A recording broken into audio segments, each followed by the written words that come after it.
Maria Alves wasn't supposed to vanish. Not without a trace.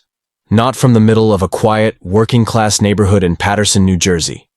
She was 28. A part-time nursing student.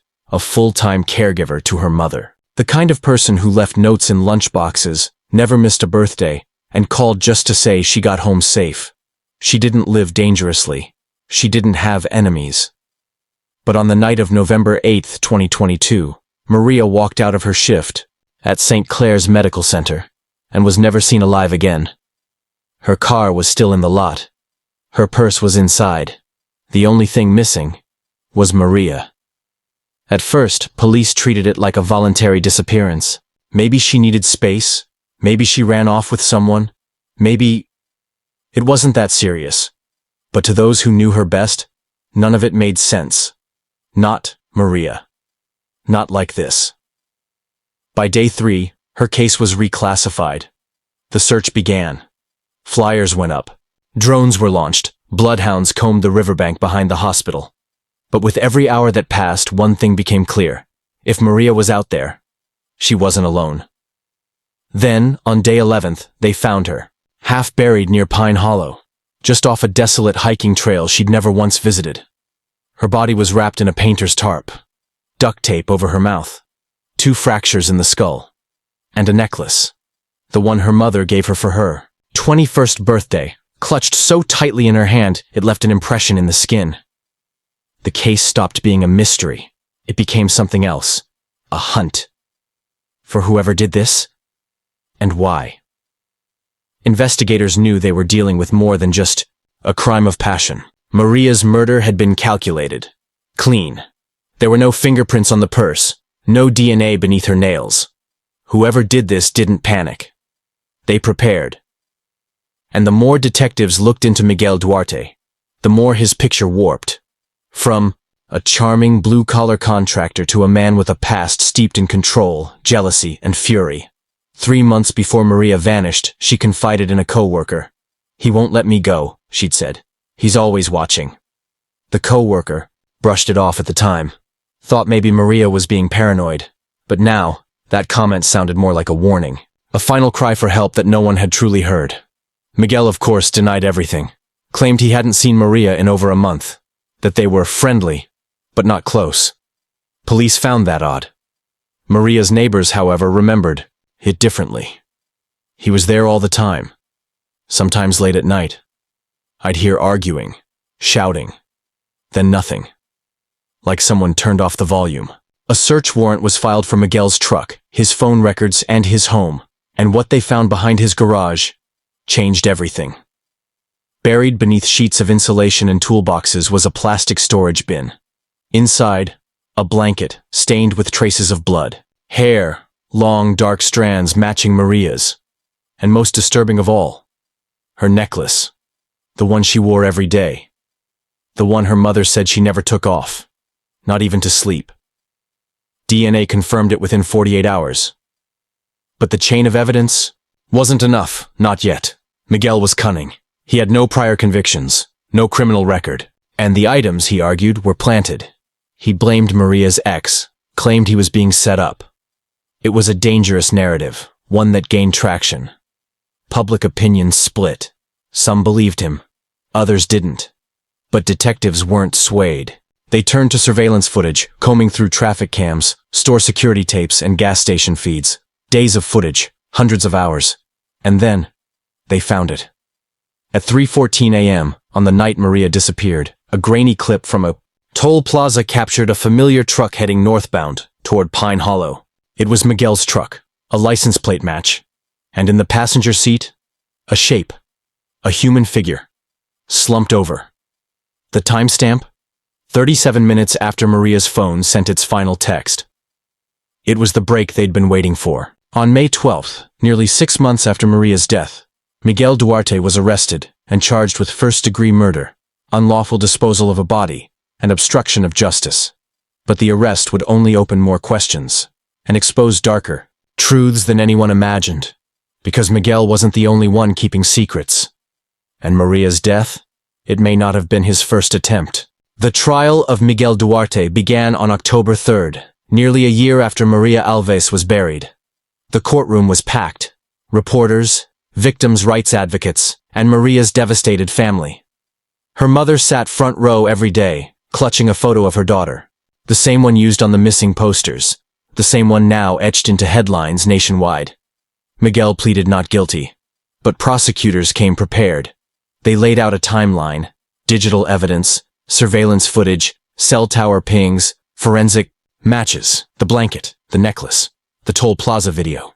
They painted Miguel not as a man pushed to the brink, but as a predator, methodical, manipulative, and obsessive. A man who didn't just want Maria, he wanted to control her.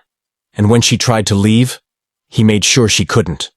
But the most damning evidence didn't come from science, it came from Miguel's own past. Detectives, working with federal databases, unearthed a string of complaints, filed in other states under aliases. 2 former partners had accused Miguel of stalking, verbal abuse, even threats. One woman claimed he broke into her home. Another had filed a police report after waking up to find him standing at the foot of her bed. But none of it had led to charges. He'd moved towns, changed jobs, changed names. Each time, slipping through the cracks like smoke through fingers. Maria wasn't his first obsession. That testimony hit the courtroom like a bomb. Faces turned pale, jurors shifted. For the first time, Miguel Duarte seemed rattled. But still, the defense pushed back. They claimed the evidence was circumstantial, that the blanket could have been planted, that Maria was involved in dangerous crowds, that someone else had framed Miguel because he refused to play along. Then, the prosecution played a voicemail, a deleted file recovered from Miguel's phone. Backups, it was from Maria, 2 weeks before her death. Miguel, please stop. I'm asking you again. Don't come to my work. Don't wait outside. I just want this to be over. Please. That message, barely audible, trembling with fear, was the final nail. The jury deliberated for 5 hours. When they returned, the room fell silent. We, the jury, find the defendant, Miguel Duarte, guilty. Guilty of first-degree murder. Guilty of obstruction. Guilty of disposing of a human body. Maria Alves finally had justice. But what she never got was peace. Maria Alves didn't die in silence. She tried to be heard. In the months leading up to her murder, she reached out, subtly, cautiously, to those around her. She told a friend, then a supervisor, then a cousin. She dropped hints, left breadcrumbs.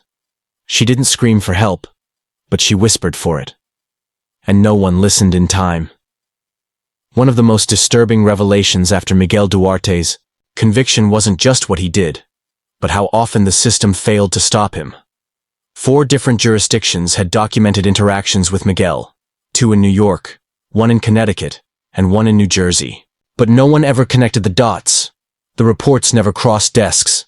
The names didn't match. He used variations, false addresses, burner phones. He moved freely. He reinvented himself. And Maria? She never stood a chance. An internal review would later reveal that Maria had made 2 911 calls in the 6 months before her death. Both were disconnected before she could speak. Police traced the calls, knocked on her door, but when she didn't answer, they left.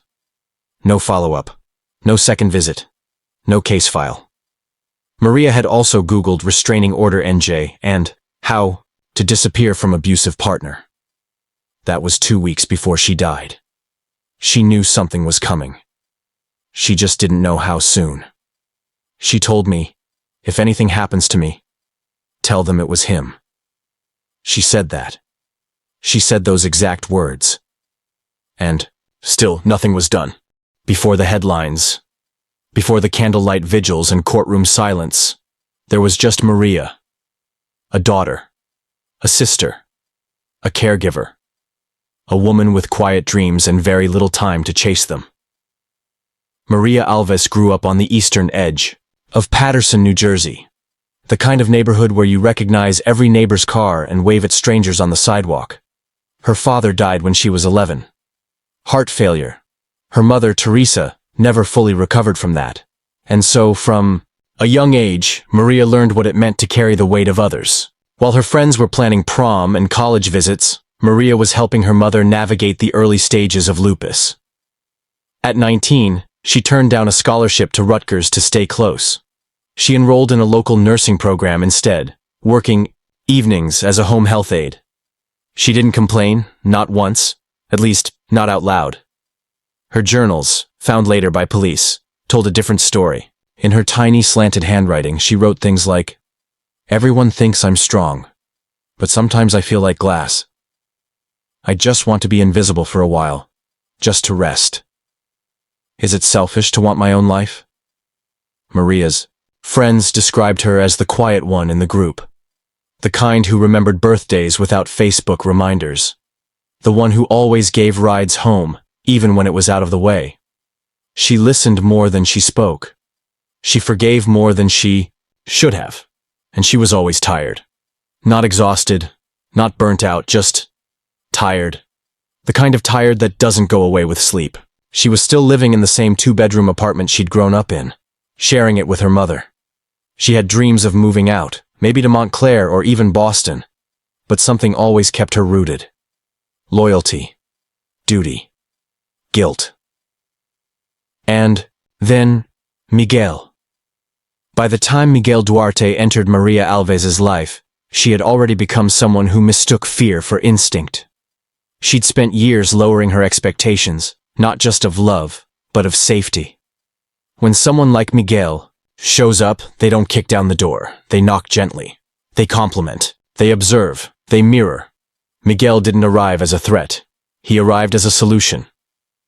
Maria met him at a hardware store where she was buying a shelf for her mother's medical equipment. He offered to help, said he was good with tools, said he was a contractor who worked on nursing homes and was used to this kind of thing. Maria gave him her number, nothing more. He waited 3 days before texting, still thinking about that shelf. Their first date wasn't really a date. He offered to install it for free, then asked if she wanted to grab something from the diner nearby. She said yes. It wasn't romantic. It was easy. And after the life Maria had lived, easy felt like kindness. That's how he got in. Miguel was attentive in all the right ways. He never raised his voice in those early weeks. He'd bring coffee to her job, leave little notes on her windshield, text her good morning every morning. It felt like relief. It felt like being noticed. But affection quickly became surveillance. He asked for her schedule, insisted on driving her, called if she was even 5 minutes late, told her friends she was lucky to have someone who cared so much. And the truth is, she believed that, for a while. Because abuse doesn't begin with bruises. It begins with isolation disguised as protection. It begins with control dressed as love. It took less than 4 months for Miguel to unravel her world. First, her friends noticed. She started missing group chats, said she was too tired for dinner. Her cousin, Vanessa, said Maria smiled less, jumped when the phone rang, always kept its screen down. Then came the excuses. Miguel doesn't really like when I hang out without him. It's just easier to stay home. He gets jealous, but only because he cares. Text records recovered later would show hundreds of messages from Miguel. Some just seconds apart. Demands for photos proving where she was. Instructions on what to wear. Accusations. You looked at that guy for too long. I know when you're lying. I'll leave, and you'll regret it forever. There were no police reports. No neighbors called 911. Nothing to indicate what was brewing behind closed doors. Because Miguel didn't break things. He eroded them, slowly, deliberately, like tide over stone. Maria confided in one person, her co-worker Lila, who would later testify during the trial. She told me he scared her, but she didn't want to hurt his feelings. She said she felt responsible for him. Like if she left, something bad would happen. That's the trap. Abuse doesn't always look like screaming. Sometimes it looks like guilt, like obligation, like silence. In late October, 2 weeks before her disappearance, Maria tried to end it. She told Miguel it wasn't working, that she needed space, that her mother was sick, and her schedule was overwhelming. Miguel didn't yell. He didn't hit her. He cried. He sent 27 texts in one night. He left flowers on her porch. Apologized. Promised to change. Then he started showing up. At her job. At the pharmacy. In the parking lot behind her apartment. On November 3rd, Maria contacted a local women's shelter using their anonymous chat feature. She asked how to file a restraining order, how long it would take, whether Miguel would be notified immediately. She never submitted the form. Her Google searches in the final days became darker. Signs you're being watched. Hidden GPS tracker in car. How to disappear safely from a boyfriend. She was preparing for something. Or someone. And then, on November 8th, she vanished. Maria's autopsy report was never released in full to the public. The court redacted portions. The media speculated. But behind sealed files and legal briefs, the truth lay bare. Blunt force trauma to the head. 2 fractures. No defensive wounds. No signs of sexual assault. Toxicology. Clean. Time of death estimated within 6 hours of her leaving work. But what stood out, what investigators couldn't stop thinking about, was the position of her hands. Clenched. Rigid. As if she was holding something invisible even after death. The necklace, of course, was there. But so was something else. A single strand of hair. Blonde. Not hers. Not Miguel's. It was a lead that went nowhere. A fragment of someone else's story. An unresolved thread. But it raised questions. Was Miguel alone? The police considered accomplices, interviewed Miguel's brother, his co-workers, his former roommate. Nothing stuck. And so the hair, the autopsy, the hands, became just another haunting footnote in a case already soaked in sorrow.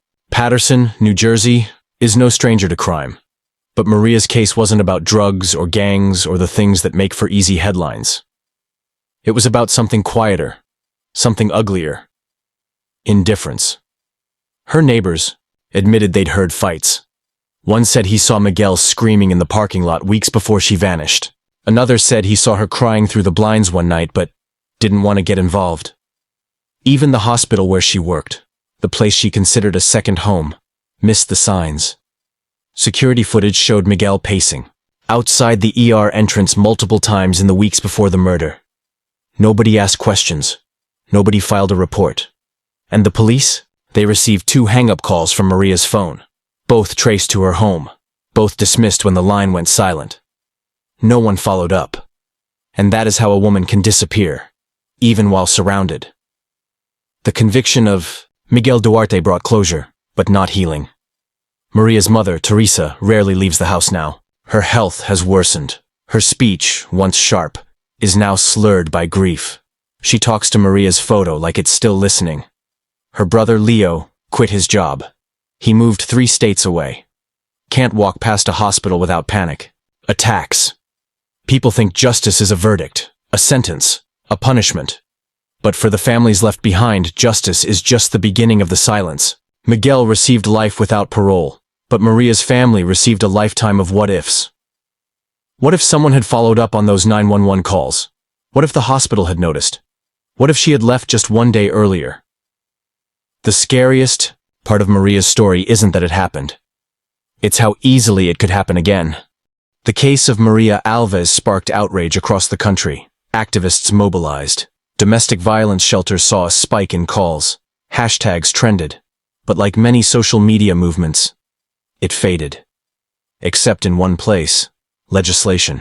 Maria's law, passed in early 2024, mandates statewide coordination between domestic violence databases. It allows victims to file digital restraining orders and flags repeat offenders, even across state lines. But even that wasn't enough for those who knew her. They wanted names, accountability, reform in how hospitals and workplaces handle stalking claims. Because Maria didn't just fall through the cracks. She was pushed. Investigators used surveillance footage, text logs, and GPS data to reconstruct Maria's last 24 hours. November 8, 2022. 7:22 a.m. Maria clocks in at St. Clair's Medical, 12:15 p.m. Break room conversation with Lila about her plans to end it for good. 06:08 p.m. She texts her brother, "Dinner this weekend?" 07:48 p.m. Security footage shows her exiting through the south parking lot. She never reaches her car.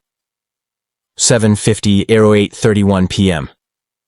Miguel's truck leaves a nearby gas station. No cameras pick up the abduction. 09:14 p.m. Miguel's truck passes the I-80 toll booth toward Pine Hollow. 01:36 a.m. Miguel returns to Patterson, alone. Her phone sent one final text that night. If anything happens to me, it was Miguel. It was never delivered. The battery died, or the signal cut out, or maybe he saw her type it. Her name was Maria. She loved sunflowers and silence. She took care of everyone before herself. She thought fear was normal and kindness was rare. And when she tried to leave, the world didn't listen fast enough. But now we remember, not just how she died, but how she lived. And in remembering, we resist the silence. Please subscribe and like my channel to support me.